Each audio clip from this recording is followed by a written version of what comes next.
മാനന്തവാടിയിലിറങ്ങിയ കാട്ടാന ബേലൂർ മഗ്നെ മയക്കുവെടി വെക്കാനുള്ള ദൗത്യം പുനരാരംഭിച്ചു.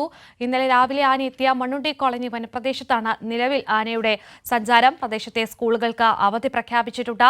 നിലമ്പൂർ, മണ്ണാർക്കാട് എന്നിവിടങ്ങളിൽ നിന്നുള്ള RRT സംഘങ്ങളും വയനാട്ടിലേക്ക് തിരിച്ചു. ലതീഷ് ഉണ്ട് ഇപ്പോൾ മണ്ണുണ്ടിയിൽ നിന്നും കൂടുതൽ വിശദാംശങ്ങളുമായി. ലതീഷ്, ഇപ്പോൾ എവിടെയാണുള്ളത്? എന്തെങ്കിലും പുതിയ വിവരങ്ങൾ ലഭിക്കുന്നുണ്ടോ ദൗത്യസംഘത്തിൽ നിന്നും?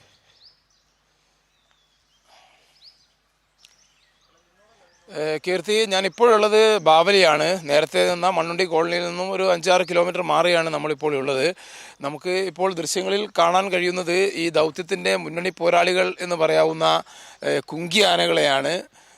സൂര്യയുണ്ട്, വിക്രമുണ്ട്, അതേപോലെ തന്നെ കോന്നി സുരേന്ദ്രനുണ്ട്, ഭരതുണ്ട്. അങ്ങനെ 4 കുങ്കിയാനകളുടെ നേതൃത്വത്തിലാണ് ഈ പ്രവർത്തനം നടക്കുന്നത്. ഇപ്പോൾ നമ്മൾ ദൃശ്യങ്ങളിൽ കാണുന്ന ഈ ആനയാണ് വിക്രം എന്ന് പറയുന്നത്. അതിന് തൊട്ട് മുന്നിലായി കോന്നി സുരേന്ദ്രനെ നമുക്ക് കാണാൻ വേണ്ടി കഴിയും, ദൃശ്യങ്ങളിൽ കാണാൻ വേണ്ടി കഴിയും. അതാണ് കോന്നി സുരേന്ദ്രൻ്റെ കൂടാതെ ഭരത് എന്ന് പറയുന്ന 4ാമത്തെ ഒരു കുങ്കിയാന കൂടി ഈ ദൗത്യത്തിൽ പങ്കെടുക്കുന്നുണ്ട്. അതാണ് ഇപ്പോൾ നമ്മൾ ദൃശ്യങ്ങളിൽ കാണുന്നതാണ് ഭരത് എന്ന് പറയുന്ന കുങ്കിയാന. ഇത്തരത്തിൽ ഈ 4 കുങ്കിയാനകളുടെ നേതൃത്വത്തിലാണ് ഈ ഒരു ഓപ്പറേഷൻ നടക്കുന്നത്. കാരണം ആനയെ മയക്കുവെടി വെച്ചു കഴിഞ്ഞാൽ ഈ കുങ്കിയാനകളുടെ സഹായത്തോടു കൂടി അല്ലാതെ ഇവയെ തിരിച്ച് കാട്ടിൽ നിന്ന് വാഹനത്തിലേക്ക്, പ്രത്യേകിച്ച് ഈ ആംബുലൻസിലേക്ക്, എലഫൻ്റ് ആംബുലൻസിലേക്കും മറ്റും കയറ്റുക അസാധ്യമാണ്. അതുകൊണ്ട് തന്നെ ഈ കുങ്കിയാനകളുടെ വലിയ ഒരു സഹായം അല്ലെങ്കിൽ പിന്തുണ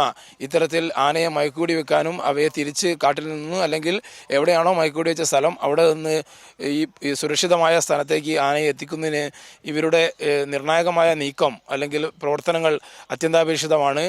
ഒരു കാലത്ത് ഈ നാട് വിറപ്പിച്ച കൊമ്പന്മാരാണ് പിന്നീട് അവയെ പിടികൂടി മെരുക്കിയെടുത്താണ് കുങ്കിയാനകളാക്കുന്നത്. അത്തരത്തിൽ നാട് വിറപ്പിച്ച കൊമ്പന്മാരാണ് നമ്മൾ ദൃശ്യങ്ങളിൽ ഇപ്പോൾ കാണുന്ന കോന്നി സുരേന്ദ്രനാണെങ്കിലും ഭരതാണെങ്കിലും സൂര്യയാണെങ്കിലും അതേപോലെ തന്നെ വിക്രമാണെങ്കിലും ഒക്കെ തന്നെ ഒരു കാലത്ത് നാട് വിറപ്പിച്ച കൊമ്പന്മാരാണ്.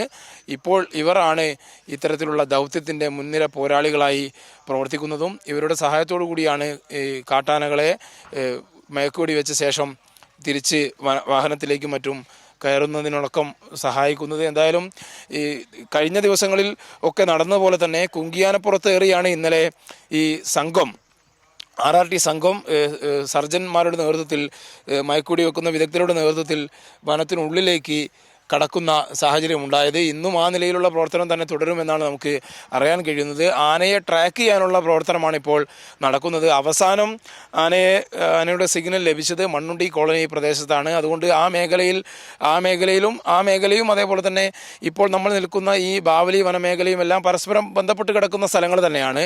വനം തന്നെയാണ്, ചുറ്റും വനങ്ങൾ ഉള്ള ഒരു പ്രദേശം തന്നെയാണ് ഇത് എന്ന് പറയുന്നത്. അതായത് മണ്ണുണ്ടി കോളനിയിൽ നിന്ന് ആനയ്ക്ക് സുഗമമായി കാട്ടിനുള്ളിലൂടെ കയറി വന്നു കഴിഞ്ഞാൽ ഈ പറയുന്ന ബാവലി വനമേഖലയിലേക്ക് എത്തിച്ചേരാൻ കഴിയും.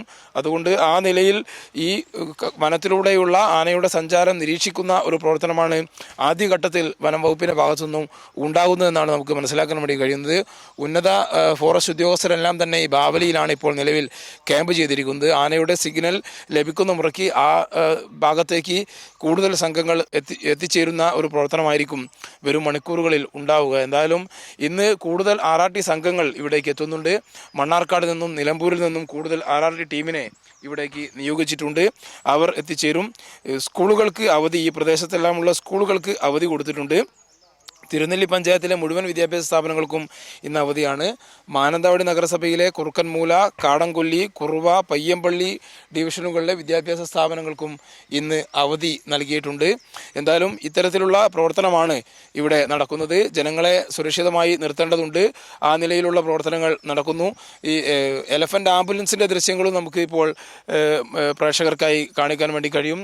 ഇത്തരത്തിലുള്ള വാഹനത്തിലാണ് ഈ മയക്കുവെടിയേറ്റ ആനയെ ഈ സുരക്ഷിതമായ കേന്ദ്രങ്ങളിലേക്ക് മാറ്റുക. അതിനുള്ള വാഹനങ്ങളുമെല്ലാം എലഫൻ്റ് ആംബുലൻസുകളും എല്ലാം ഇവിടെ നിലവിൽ റെഡിയാണ്.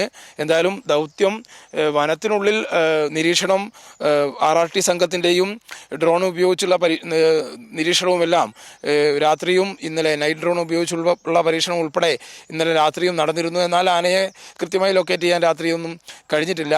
ഇന്നലെ അവസാനം ആനയെ കണ്ടെത്താൻ കഴിഞ്ഞ സ്ഥലം എന്ന് പറയുന്നത് മണ്ണുണ്ടി വനമേഖലയിൽ തന്നെയാണ്. എന്തായാലും വനപ്രദേശത്ത് തന്നെ ആന കഴിഞ്ഞ 2 ദിവസങ്ങളിലായി തുടരുന്നു എന്നത് ഒരു തരത്തിൽ ആശ്വാസമാണ്. ജനവാസ മേഖലയിലേക്ക് ആന ഇറങ്ങില്ല എന്ന് ഉറപ്പുവരുത്താൻ ആവശ്യമായ ക്രമീകരണങ്ങൾ ഇന്നലെ 13 പ്രത്യേക സംഘത്തെ വനവകുപ്പ് സംഘത്തെ തന്നെ പ്രത്യേകമായി ഈ നിരീക്ഷണത്തിനായി നിയോഗിച്ചിരുന്നു. ഒപ്പം പോലീസ് സംഘത്തെയും 6 പോലീസ് സംഘത്തെയും പ്രത്യേകം രാത്രി പെട്രോളിങ്ങിനായി നിയോഗിച്ചിരുന്നു. അതുകൊണ്ട് വനമേഖലയിൽ തന്നെ ആന തുടരുന്നു.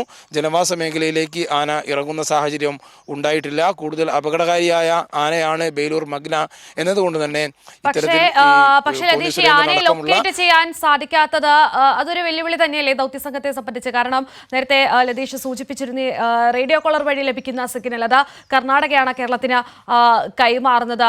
അങ്ങനെയെങ്കിൽ അവിടെ താമസം ഉണ്ടാകുമെന്ന് ലതീഷ് പറഞ്ഞിരുന്നു. അങ്ങനെയെങ്കിൽ ആനയുടെ നീക്കങ്ങൾ വീണ്ടും ആന മറ്റൊരിടത്തേക്ക് സഞ്ചരിക്കാനുള്ള ഒരു സാധ്യതയൊക്കെ കാണുന്നില്ലേ?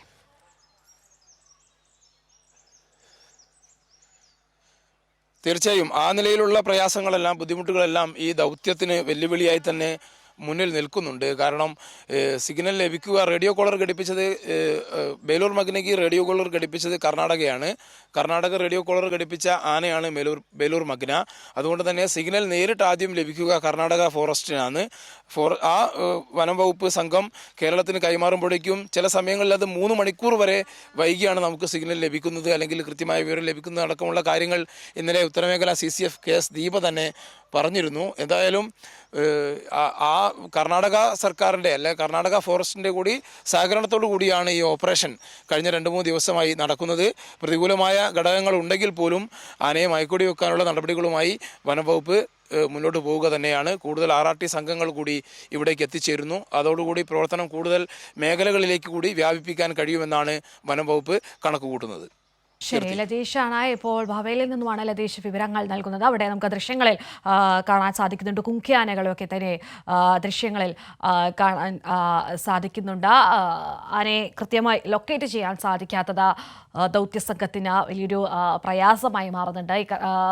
കർണാടകയിൽ നിന്നുമാണ് ഈ റേഡിയോ കോളർ വഴിയുള്ള സിഗ്നൽ അതിൻ്റെ വിവരങ്ങൾ നൽകുന്നത്. അപ്പോഴേക്കും അത്തരം വിവരങ്ങൾ ലഭിക്കാൻ 2-3 മണിക്കൂർ വൈകാനുള്ള സാധ്യതയുണ്ട്. അങ്ങനെയെങ്കിൽ ആ ഒരു സമയമാകുമ്പോഴേക്കും ആനയുടെ നീക്കങ്ങളൊക്കെ തന്നെ ആന മറ്റൊരിടത്തേക്ക് സഞ്ചരിക്കാനുള്ളൊരു സാധ്യതയൊക്കെ ഉണ്ടെന്നാണ് ലതീഷ നമ്മളോട് നൽകുന്ന വിവരങ്ങൾ. എന്തായാലും ദൗത്യസംഘം എല്ലാവിധ ഒരുക്കങ്ങളോടുകൂടി തന്നെയും ആനയെ എത്രയും വേഗം മയക്കുവെടി വയ്ക്കാനുള്ള നീക്കവുമായാണ് മുന്നോട്ട് പോകുന്നത്.